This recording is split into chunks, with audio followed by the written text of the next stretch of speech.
Preparem-se para ver um debate quente entre Caio Coppola e um esquerdista. A bola da vez, Michele Bolsonaro. Vocês acreditam que eles estavam debatendo sobre Luiz Inácio Lula da Silva do PT ter pouca popularidade e Janja ajudar? E este esquerdista teve coragem de comparar Janja com Michele Bolsonaro e ainda veio com aquela história de misoginia, que as pessoas estão fazendo isso por causa de Janja ser mulher?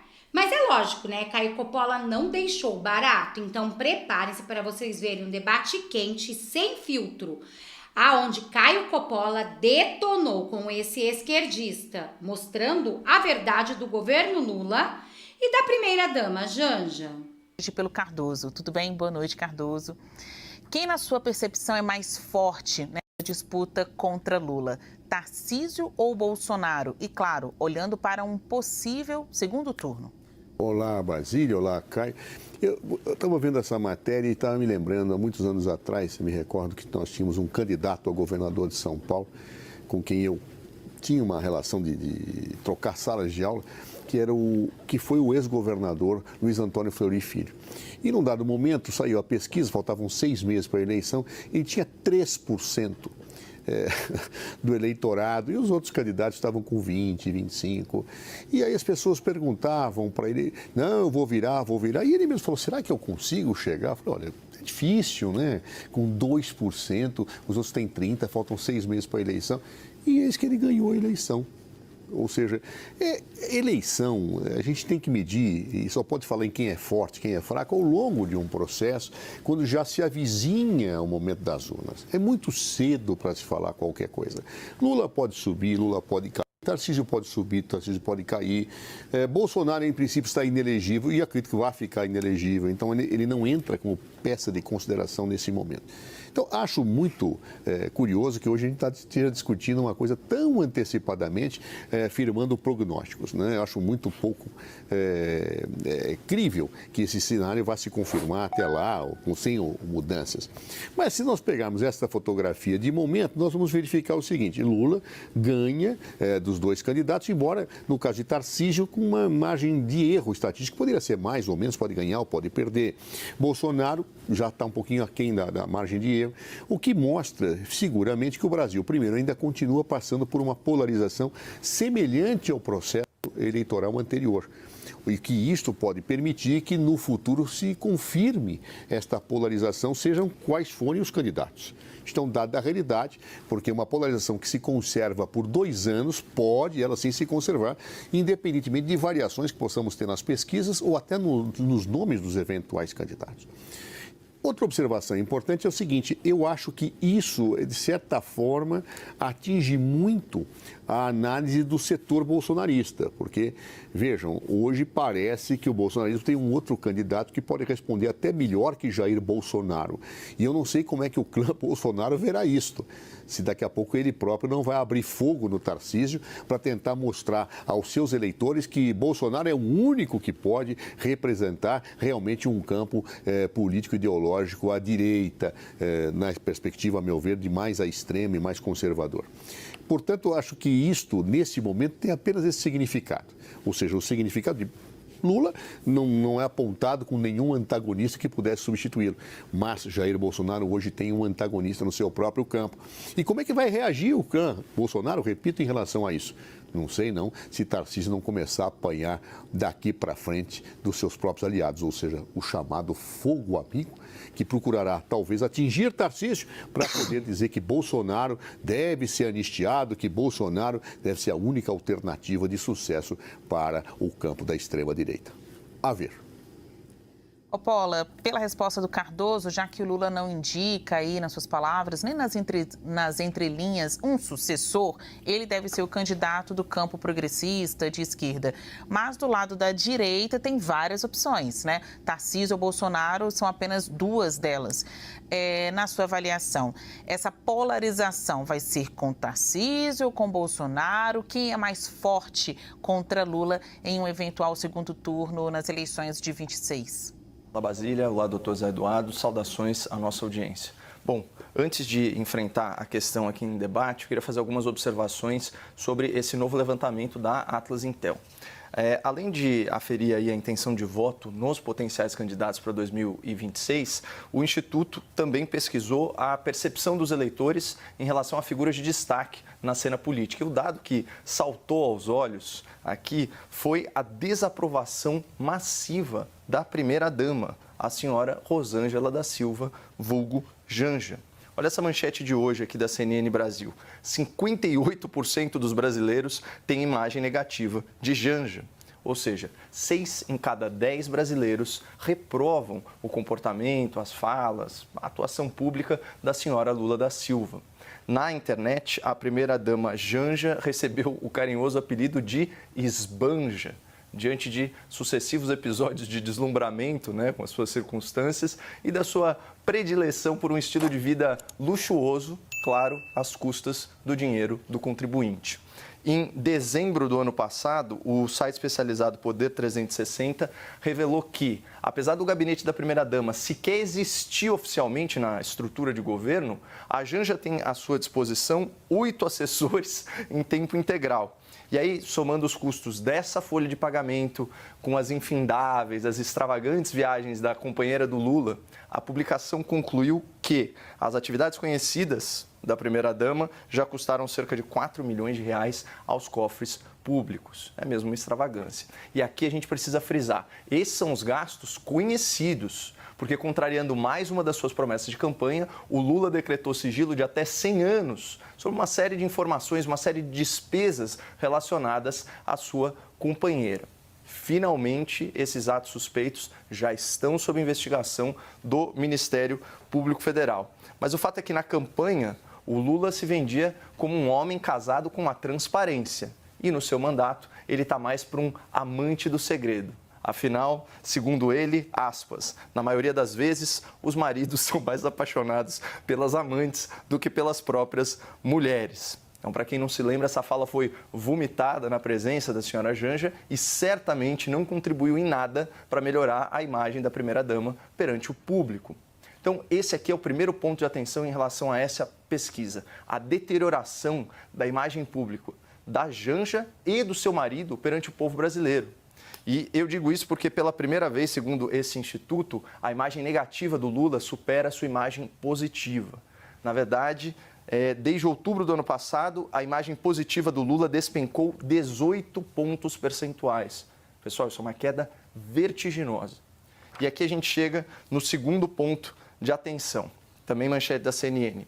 Lula cai e Tarcísio assume melhor saldo de imagem entre políticos. Então, na contramão da impopularidade do presidente petista, o governador de São Paulo vem aumentando o seu grau de conhecimento pela população, fortalecendo a sua imagem e mantendo aí a sua rejeição sob controle. Então, não à toa, como já foi citado, nas simulações de segundo turno contra o Lula, Tarcísio e Bolsonaro estão praticamente empatados com o petista.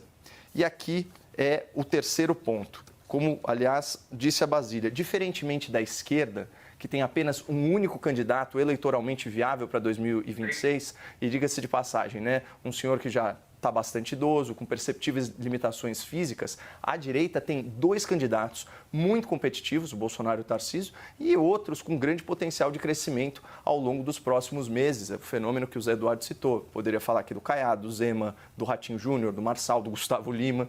Ou seja, a esquerda está só com um candidato forte, em tendência de queda, enquanto a direita tem vários candidatos fortes, em tendência de alta. Mas só o processo pré-eleitoral, só o processo eleitoral que vai revelar quem é o favorito entre eles. Independentemente do candidato da direita que for para esse segundo turno, Basília, ele vai enfrentar um Lula casado com a Janja, apelidada de Esbanja, e padrinho político do ministro Haddad, apelidado de Tachad. Isso é tudo que uma campanha política sonha. Enfrentar um concorrente com imagem desgastada, que desperdiça dinheiro público e que governou aumentando impostos. Por isso, a direita é franca favorita em 2026.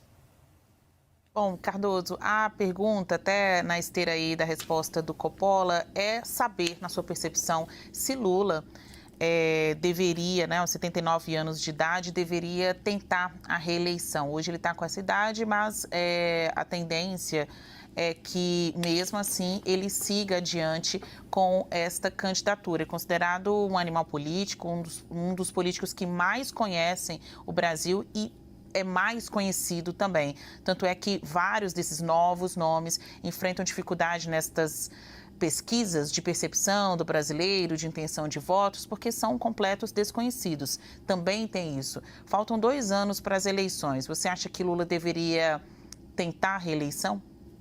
Eu, pessoalmente, acho que sim, a saúde de Lula é vigorosa, basta ver. É claro, tem doenças, como todas as pessoas têm, todas as pessoas ficam doentes, ele teve uma queda, ok, mas basta ver que o estado de saúde dele é magnífico, é uma pessoa vigorosa, e não há por que se cogitar em qualquer outra situação. Acho que qualquer crítica a uma pessoa que tem a idade que Lula tem em relação à projeção da sua atuação passa por um etarismo bastante questionável. Também observo alguns detalhes importantes. Vejam, o Tarcísio não tinha um grau de conhecimento. No entanto, a sua rejeição hoje supera a sua aceitação. É um fenômeno. Vejam como os números podem ser vistos de forma diferente. A rejeição de Tarcísio supera a sua aceitação em vários pontos. Ou seja, então ele é um fenômeno de rejeição? Basta alguém ocupar cargos de governo para desenvolver rejeições e aceitações. Lula está no 3º mandato. E um 3º mandato que passou por grande polarização, onde injustamente ele foi preso e acabou sendo atacado duramente por setores oposicionistas que procuraram estigmatizado e até hoje procuram fazê-lo ainda, com situações que já foram superadas e vencidas pelo judiciário brasileiro. Ou seja, apesar disto, ele tem uma rejeição que, de certa forma, estava afirmada já antes. Tarcísio não, teve uma rejeição grande e crescendo. Talvez por força destas situações que acontecem em São Paulo, na segurança pública, ou será que ele não é mais rejeitado do que aceito? Pelo menos a pesquisa mostra isso. Então, eu não sei como se possa dizer que a rejeição de um governante está sob controle, quando, na verdade, ela é ascendente desde do partido do seu desconhecimento até hoje, né, em que ele é mais conhecido. Mas isso é muito prematuro, eu acho que é efetivamente prematuro. Falar da primeira-dama Janja, vejam como é curioso, né? Onde a questão da Janja está interferindo com o Lula? Não há nenhuma pesquisa que fala isso. Mas ela está sendo muito rejeitada. Claro, ela é alvo de ataques permanentemente, muitos deles machistas. As mulheres são muito atacadas, em geral. Muito atacadas. Bastam ter posição política. Um homem, quando tem expressão política e é firme, ele é um estadista. A mulher, quando tem uma posição política e firme, ela é maluca, ela é extravagante, ela é não sei das quantas. Eu não sei, vamos comparar os gastos que Dona Michele Bolsonaro teve com os gastos que teve Janja. Vamos olhar isso, mas isso é importante, é relevante? Bom, vamos ver as atividades que cada uma fez. Então, ou seja, esse tipo de questão que resvala para o campo de uma má avaliação da mulher a priori, como seja uma detração aos maridos, eu acho péssimo isso do ponto de vista real. Vamos discutir o papel que... Olá, pessoal! Passando para lembrar que esse canal é apoiado por você, sim, por você que nos assiste. Mas a situação está ficando um pouco difícil. Devido aos temas bem delicados que nós trazemos sobre Alexandre de Moraes e também sobre a esquerda e o sistema, estamos com poucos alcance e temos custos altíssimos com edições, também com pesquisas para melhor trazer conteúdos para vocês. Estamos precisando da sua ajuda. Se você ainda não é apoiador do nosso canal, eu te convido a apoiar o nosso canal com o QR Code abaixo. Já vou agradecer a cada um de vocês, muito obrigado pela ajuda e quem não puder, nos coloque nas suas orações. Agora, vamos para os vídeos. A Janja teve suas posições políticas, vamos. Mas sem este viés, né, de certa forma até incriminatório, ao meu juízo, das mulheres. Eu acho que Michele Bolsonaro merece o nosso total respeito, Janja merece o nosso total respeito. Por certo, eu não concordo com as posições políticas da Michele Bolsonaro e tenho uma tendência a concordar, óbvio, com as posições da dona Janja, mas isso não me permite utilizar certo tipo de situações que, para as mulheres, infelizmente, tem sido recorrente no Brasil, o ataque que se faz a elas. Não me agrada, eu prefiro discutir as pessoas naquilo que fazem e não efetivamente associando um conjunto de situações que tem a ver com, a meu juízo, a meu ver, uma forma de preconceito pré-constituído em relação às mulheres. Janja merece o meu respeito, Michele Bolsonaro merece o meu respeito, a primeira-dama de governos anteriores também merece o meu respeito. Ou seja, eu não acho que é por aí que se devem fazer as análises. Coppola, levando em consideração tudo que a gente já falou até agora no programa, né, é óbvio que você não acha que Lula deveria tentar a reeleição. Você utilizou argumentos do ponto de vista da idade, do vigor físico e também falou sobre a primeira-dama Janja da Silva. Para além desses argumentos, se possível destacar outras razões, para você, Lula deveria tentar a reeleição em 2026? Pois é, Basília, na verdade é justamente o contrário do que você imaginou. Eu acho que o Lula deveria sim tentar a reeleição. Primeiro, né, puxando aí a brasa para minha sardinha, porque eu acho que seria um adversário fácil de ser derrotado. Né? Quando a gente soma as intenções de voto de muitas pesquisas no espectro da centro-direita, a gente vê uma tendência aí para que isso se consolide no segundo turno. Esse é o primeiro ponto. Depois, porque, como eu disse, é um candidato já envelhecido, com ideias ultrapassadas, um governo que aumenta impostos, extremamente impopular, né? Eu acho que a imagem da primeira-dama, ela afeta sobremaneira a imagem do presidente e do seu governo, especialmente quando a gente está falando de comportamentos. E eu quero deixar isso muito claro, eu estou criticando comportamentos de domínio público. Então, por exemplo, quando a senhora Janja da Silva se comporta de forma bastante indecorosa e xinga, né, empresários que têm grandes contratos aqui com o governo brasileiro e que agora integram o governo americano, obviamente isso repercute na imagem do senhor Lula da Silva.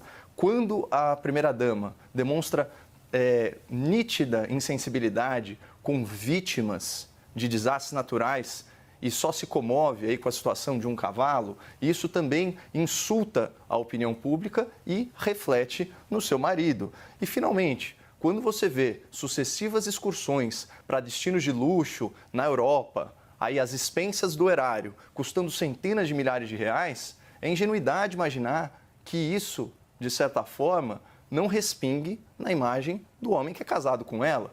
Até porque, como a gente viu, esses gastos e o sigilo que ele decretou são objeto já de investigação do Ministério Público Federal por falta de transparência. Então, eu queria deixar muito claro que foi sugerido aqui que o meu comentário estava eivado de preconceitos, de etarismo, quiçá machismo. Não, eu estou descrevendo comportamentos. Descrevendo comportamentos com base em fatos, eu trouxe até as manchetes do jornal para comprovar isso. Está sim sendo investigada aí por não dar as informações para a imprensa especializada, de fato gastou milhões de reais, segundo a opinião pública, desnecessariamente, e não à toa 6 em cada 10 brasileiros não a veem com bons olhos. Então, isso não se trata de preconceito e muito menos de desrespeitar alguém. Agora, não é porque eu respeito não só a pessoa, mas também a posição que ela ocupa de primeira-dama, que eu vou deixar de criticá-la quando ela está claramente desperdiçando dinheiro público e fazendo uma imagem muito feia, não só para o Brasil, mas também para o exterior. A gente fica assim, o Cardoso acha que o Lula deve concorrer porque ele é preparado e pode vencer essas eleições. E o Coppola acha que o Lula deve concorrer também porque vai ser mais fácil. Vocês, o que vocês acharam desse debate quente? Aqui só mostrou a verdade. Caio Coppola, como sempre perfeito, análise cirúrgico, detonou o esquerdista, deixando ele no chão, totalmente sem argumento. Onde já se viu comparar a nossa eterna dama Michele Bolsonaro com Janja da Silva, sem possibilidade de comparação. E ainda falar do governo de Bolsonaro, enquanto Lula está desta maneira acabando com o Brasil. Mas Caio Coppola aqui nos representou, colocando ele em seu devido lugar. E vocês, deixem aqui nos comentários o que vocês acharam desse debate quente, o que vocês acharam dos argumentos de Caio Coppola. Não deixem de opinar. E também, vocês acham realmente que a Janja tem culpa da impopularidade de Lula? Bom, gente, ela contribui de alguma maneira, mas a verdade é que o povo já acordou e já entendeu que Lula já era, não dá mais. E agora, com essa nova contratação dele, ainda piorou as coisas, de Gleisi Hoffmann. Agora foi o fim da picada mesmo, é o fim do PT. Pode-se dizer que Lula colocou o último prego no caixão do PT. Bom, este foi o react de agora. Eu espero que vocês tenham gostado. Eu preparei com muito carinho para vocês. Peço para você curtir, compartilhar, comentar. Não deixem de opinar, tanto vocês quanto a sua opinião é muito importante para mim. E ainda se não é inscrito no canal, se inscreve no canal. Faça como Moisés de Sorocaba e vem fazer parte dessa família de direita você também. Aqui no nosso canal você vai ser sempre muito bem-vindo e vai ficar muito bem informado. Também deixe aqui o seu nome, de qual cidade vocês estão falando, pra gente se conhecer um pouco melhor. Para quem não me conhece, eu me chamo Renata e moro no interior de São Paulo, Taubaté. Eu desejo um dia mais que abençoado e repleto do amor de Deus. E se vocês, assim como eu, têm fé em Deus e acham que Bolsonaro vai ser nosso presidente em 2026, deixe aqui nos comentários Bolsonaro 2026. Até um próximo react!